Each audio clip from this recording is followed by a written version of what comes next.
Ijin Yu babalik bilang mercenary at mukhang sa puntong ito ay dito maiipit si Major Kang dahil mismong si Jie ang mag-uutos sa kanya na suriin ang record ni Ijin kung sino nga ba talaga ang batang ito. At dito natin makikilala ang panibagong kalaban na magpapasakit sa ulo ni Ijin dahil si Major Kang mismo ang mabibiktima. Kaya huwag na nating patagalin pa. Let's go! And please like and subscribe sa ating YouTube channel mga lods at mag-follow sa ating Facebook page. Salamat! Matapos kumprontahin ni Ijin si Doshik Cha at ang kanyang tauhan, lumipat naman ang eksena kay Jie. Habang nasa opisina, bigla niyang naitanong sa kanyang bodyguard kung kumusta na ang binata. Parang nagulat dito ang bodyguard na sumagot na kasalukuyan pa rin nasa pagsasanay si Ijin kasama ang Team 3. At muli nga napatanong itong si Jie kung naisama ba si Ijin sa hospital matapos ang aksidente kahapon at kung ano ang naging resulta ng kanyang medical check-up.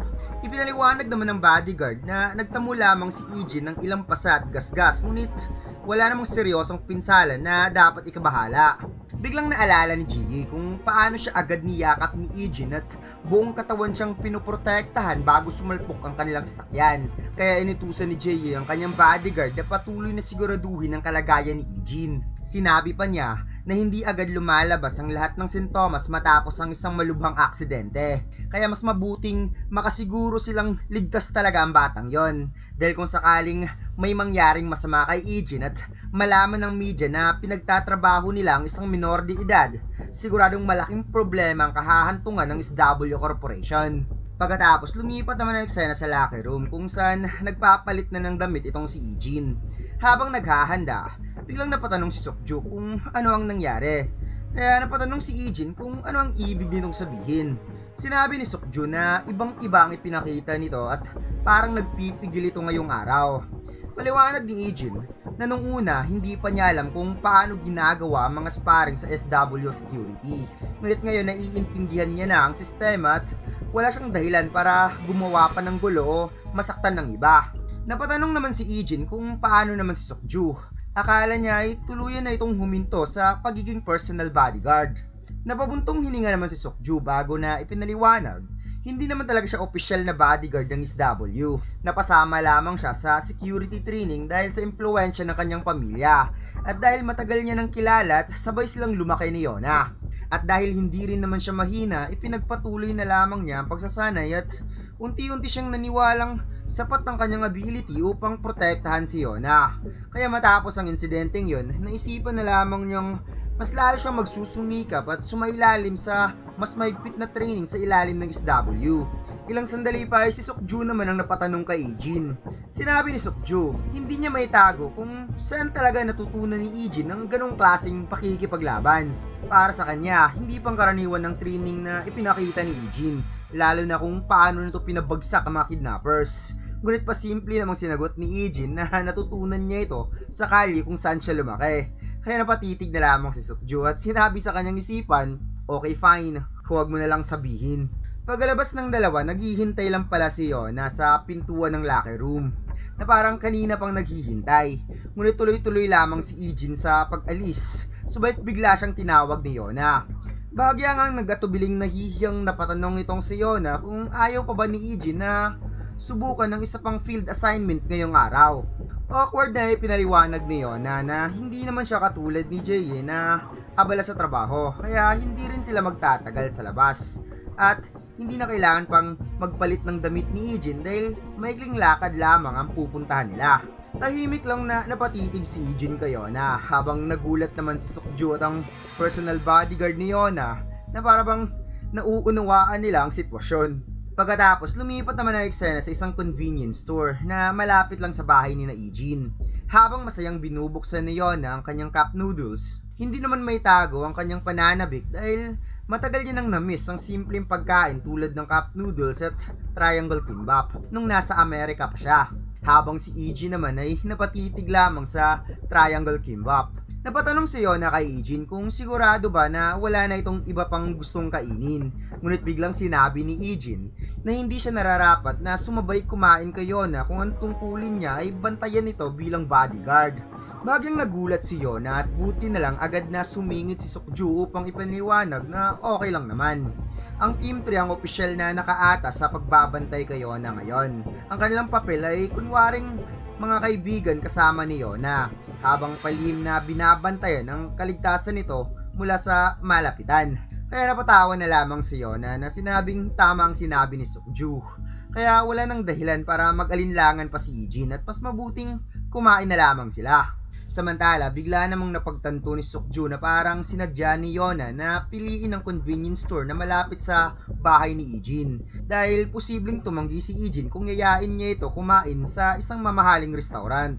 Maya-maya naalala ni Yona ang aksidenteng nangyari habang naka-duty si Ijin bilang bodyguard ni Jie. Kaya agad niya itong kinumusta at tinanong kung ayos lang ba ito matapos ang nangyari. Ngunit si Ijin ay nakatitig pa rin sa triangle kimbap.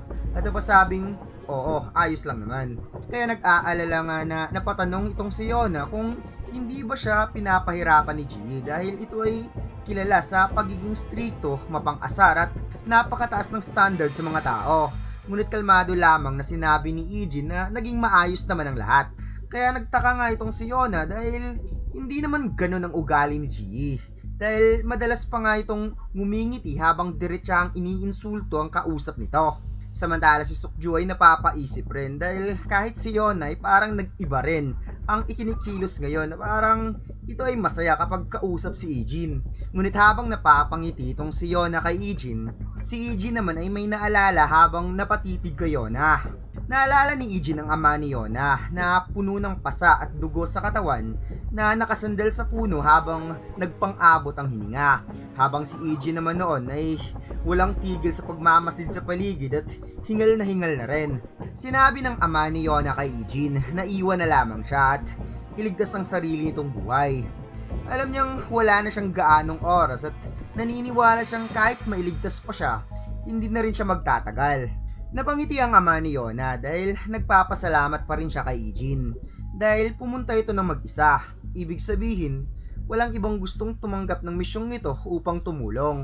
Habang nakangiti, sinabi ng ama ni Yona na ang tanging ikinalulungkot lang niya ay hindi niya na muling makikita ang mukha ng kanyang anak sa huling pagkakataon bago siya mamatay. Ngunit biglang sinabi ni Ijin, tumayo ka. Ipinapaalala ni Ijin na mas marami daw ang mga malulusog na tao kaysa sa ama ni Yona ang namamatay araw-araw sa lugar na ito. Ngunit hanggat humihinga, hindi pa tapos ang lahat. Kaya sinabi ni Ijin, tumayo ka dyan. Pilitin mong mabuhay para sa anak mo. Kaya ang ama ni Yona ay unti-unting namulat ng mga mata dahil sa salitang yon. At pagkatapos ay biglang sinabi ni Ijin, pwede ba kitang makausap na tayong dalawa lang? Kaya si Yona ay nabigla na parang hindi niya yun inaasahan. Agad namang tumayo si Sukju at sinabing bibigyan niya muna ng pribadong sandali ang dalawa. Habang nakijoin na itong si Sukju sa iba pang bodyguard, napatanong si Yona kung ano ang gustong pag-usapan ni Ijin at biglang ang binanggit ni Ijin ang pangalang Ingoksin. Nanlaki ang mga mata ni Yona na napawat at sinabing yan ang pangalan ng ama ko, pero ngunit sa halip na sumagot ay biglang tinanong ni Ijin kung anong klaseng tao si Ingoksin. Kaya napahana lamang si Yona at nagkaroon ng moment na nagkatitigan na lamang ang dalawa. Huminga ng malalim si Yona at sinabing laging busy ang kanyang ama. Madalas itong nagtatrabaho sa ibang bansa, kaya halos wala silang pagkakataong magsama bilang mag-ama at anak. Na magkasakit ito, sinabi ng mga doktor na kakaunti na lamang ang natitirang panahon nito. Ngunit kahit ganun, hindi pa rin ito tumigil sa pagtatrabaho hanggang sa tuloy nitong magkasakit habang nasa ibang bansa.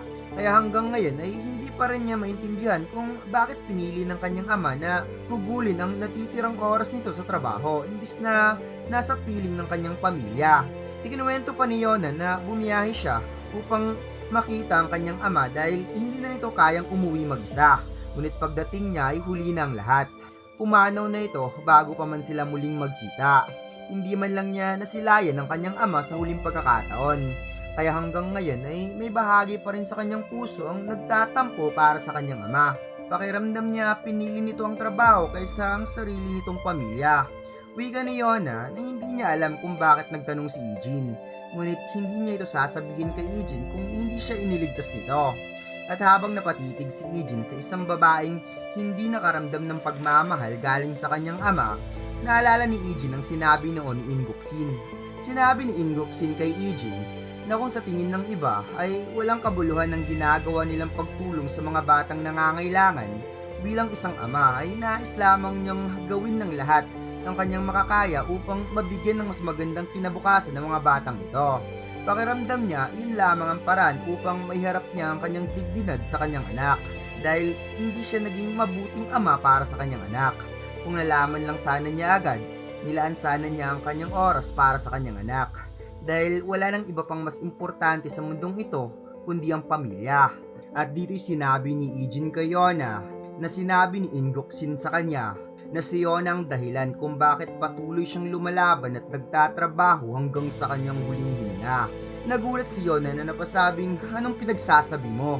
Seryosong sinabi ni Ijin, Yunasen, nandito ako para i-deliver ang huling request ng aking kliyente.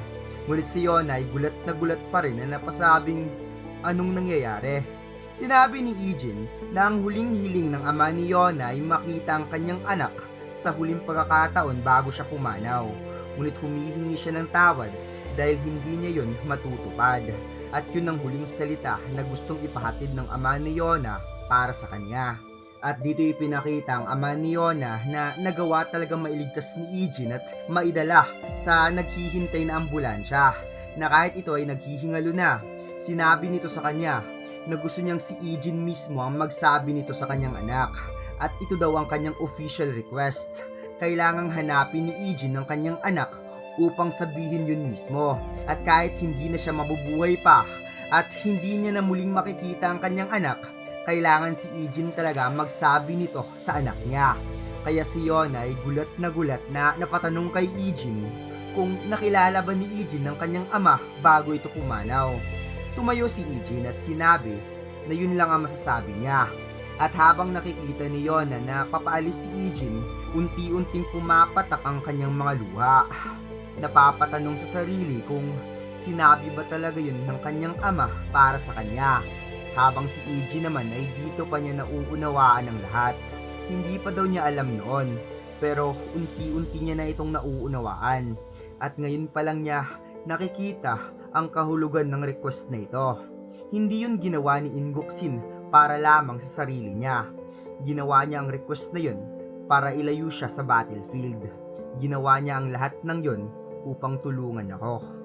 Pagkatapos lumipat ang eksena sa bahay ni na Ijin. Bigla nga ditong tumunog ang doorbell, kaya binuksan ni Ijin ang pintuan at laking gulat niya sa kanyang nakita. Si Major Kang pala ang bumisita upang personal siyang kumustahin at ang kanyang pamilya.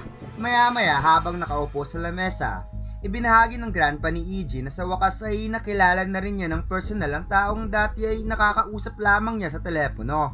Napangiti naman si Major Kang na humingi ng sorry dahil hindi kaagad siya nagpunta dito. Bumalik siya sa Korea kasama si Ijin, ngunit pinili niyang bigyan si Ijin ng sapat na panahon para makasama ang kanyang pamilya. Napag-goodness nga dito ang grandpa ni Ijin dahil wala siyang idea. Eager pa naman siyang pasalamatan ng taong tumulong sa kanila. Nadagdag pa niyang hindi niya ma-imagine kung gaano daw kalaki ang ginawa nitong tulong para kay Ijin. Napangiti na lamang itong si Major Kang na sinabing wala lang yon, sila nga ang may tunay na utang kay Ijin. Ngunit sa isipan niya, kung alam lang daw sana ng matandang to na kung hindi dahil kay Ijin hindi sila makakawala sa impyernong pinagdaanan nila. Inilapag na ni Dayan ang pagkain sa lamesa at bigla nga napatanong ang matanda na siguro naman ay nasa military ito nagtatrabaho dahil isa itong major. Ngunit paano daw sila nagkakilala ni Ijin? Palihim ngang napatitig dito si Ijin kay Major Kang habang si Major Kang naman ay bahagyang pinagpapawisan na ipinaliwanag na si Ijin ang kanilang guide nung na-deployed siya sa labas ng bansa at natulungan sila ni Ijin sa isang napakabigat na sitwasyon. Kaya bahagyangang namangha dito sina Dayon at ang grandpa na dagdag pa ni Major Kang na hindi na sana sila makakalabas pa ng buhay kung hindi dahil kay Ijin. Pagkatapos, since malapit ng tanghalian, inanyayahan na lamang ng matanda si Major Kang na sumabay na silang kumain at masaya namang tinanggap ni Major Kang ang imbitasyon. Hindi nagtagal napansin ni Major Kang si Dayon at agad itong tinanong kung siya nga ba ang nakababatang kapatid ni Ijin. Kaya napatango nga dito si Dayon, ngunit bigla niyang napansin ang pagbago ng aura ni Major Kang. Napasmile naman itong si Major Kang at sinabing kung kapatid ito ni Ijin, kapatid na rin niya ito. Kaya simula daw ngayon, mayroon na daw itong dalawang astig na kuya itong si Dayon. Napatingin na lamang si Dayon habang pilit na ngumingiti, na parang hindi niya alam kung matatawa ba siya o mahihiya. At ika nga dito ng narrator, isa lamang itong typical na eksena sa isang 17 years old na dalagang pilit na nagpapakita ng respeto, habang ang isang 36 years old na lalaki naman ay todo at pilit na magmukhang cool sa harap ng kabataan. Pagkatapos, lumipat naman ang eksena sa isang convenience store kung saan sina Ijin at Major Kang na lamang ang nag-uusap. Masayang napangiti si Major Kang dahil nakita niya na maayos na ang buhay nito. At ipinabot din niya ang pagbati ng iba pa nilang kasamahan na hanggang ngayon ay hindi pa nakakalimot kay Ijin.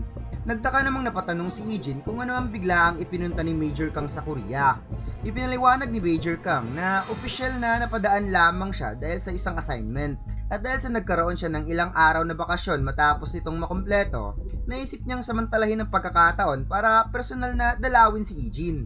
Dagdag pa niya, napansin niya kung gaano kabait ang pamilya ni Ijin. Mabuting tao daw ang grandpa nito at ganoon din ang nakababatang kapatid nitong si Dayon.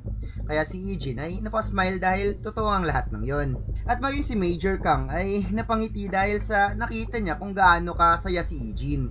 Ngunit dahan-dahan nga siya ditong tumayo at sinabing kailangan niya nang umalis dahil nahuhuli na siya sa susunod niyang lakad.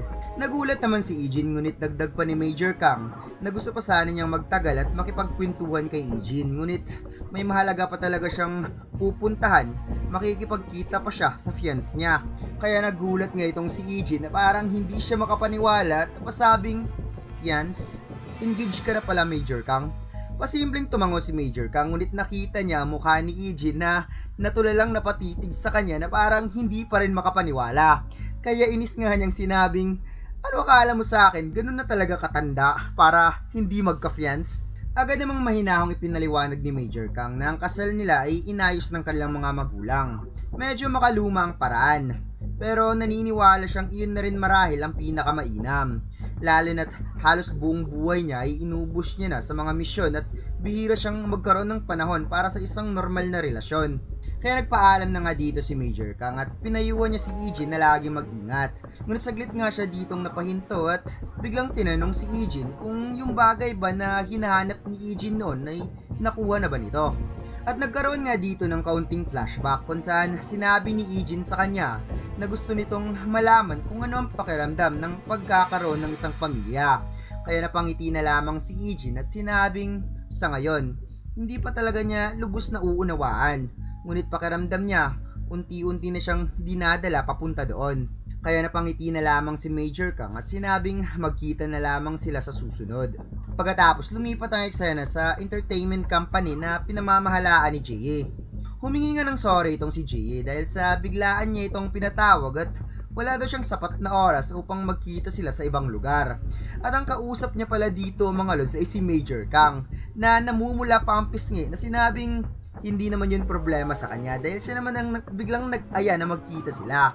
Umupo si Jie at sinabing alam din niyang busy din ito sa labas ng bansa at siguradong lagi din itong may ginagawa. Kaya napakamot nga sa ulo itong si Major Kang dahil alam niyang hindi maikukumpara ang pag-busy niya sa ginagawa ni Jie. Dahil siya doon ay gumagawa lamang ng kung ano-ano upang magbukhang useful. Bahagyang napangiti si Jie habang iniisip na hindi niya inaasahang dito lang pala siya hahantong sa isang military man. Hindi niya kailanman nakilala ang lalaking ito kung hindi dahil sa mga magulang nila na eager na ipapakasal sila. Kaya napatanong siya kay Major Kang kung ilang beses na nga ba sila huling nagkita. At agad nga sumagot itong si Major Kang na 14 times to be exact na parang sundalo. Kung kaya't sinabi ni Jay na sobrang konti naman ata para sa isang magkasintahang engaged na ng almost isang taon. Napasmile lang si Major Kang ngunit biglang sinabi ni Jay na mayroon nga pala siyang favor na gustong ipasuyo. Agad ngang sinabi ni Major Kang na anytime, sabihin mo lang. May pinakitang profile si Jay kay Major Kang na agad naman itong napansin at sinabing patungkol nga pala sa batang ito, gusto ko sanang tingnan mo ang record ng batang ito. Ipinaliwanag ni Jay na kaklase ni Yona ang batang yan. Nadiskubrihan nilang forged lahat ang documents nito. Sinubukan nila itong tingnan ngunit pinigilan sila ng authorities at hindi man lang sinabi sa kanila ang rason. Kaya naisip niya na mas maganda kung ibibigay na lamang niya kay Ham Chen Kang ang trabahong ito. Ngunit biglangan nagulat si Jay sa kanyang nakita dahil biglang nag-serious mode itong si Ham Chen Kang at sinabing sasabihin niya na kaagad kahit masakit. Hindi niya ito matutulungan. Agad na nagulat si Jay at sandaling napatitig kay Major Kang. Ngunit sinabi na lamang niyang okay fine. Hindi naman daw kailangan pang magseryoso ng mukha ang fiance niya dahil nauunawaan naman niya ito. Kaya si Major Kang ay agad ngang nakaramdam ng balisa at nebyos at sinabi sa isipan, Eugene, kung alam mo lang kung gaano kita ka inaalagaan, which is isasakripisyo niya ang kaligayahan ng fiance niya para kay Eugene. Pagkatapos lumipas ang ilang araw, may natanggap na tawag si Eugene at nabalitaan niyang nasa misyon si Major Kang, ngunit ngayon ito ay nawawala kasama ang kanyang mga tauhan. At dito ipinakita si Major Kang na napasyet dahil hindi niya alam kung ano ang nangyayari. Pabago-bago ang galaw ng kalaban na parang binabago nito ang direksyon, ngunit ngayon parang sila na ang tinutumbok. Samantala, pinakita ang isang tauhan na nagre-report sa kanyang superior na tagumpay na nilang naidala ang mga kalaban sa target zone. At dito ipinakita ang isang lalaking naka-eye patch na may mga dugo pa sa mukha na napasabing magaling. Ngayon, sisimulan na natin ang hunt down. At hindi ko inaasahan na ganito pala magiging ending ng chapter 30 mga lods dahil nabasa ko ang series na ito hanggang chapter 29 lang at hindi ko na tinuloy dahil nagustuhan ko kaagad at gusto kong simulan kaagad ang recap. At hindi ko inaasahang ganito pala mangyayari, sobrang nakaka-excite ang susunod na chapter.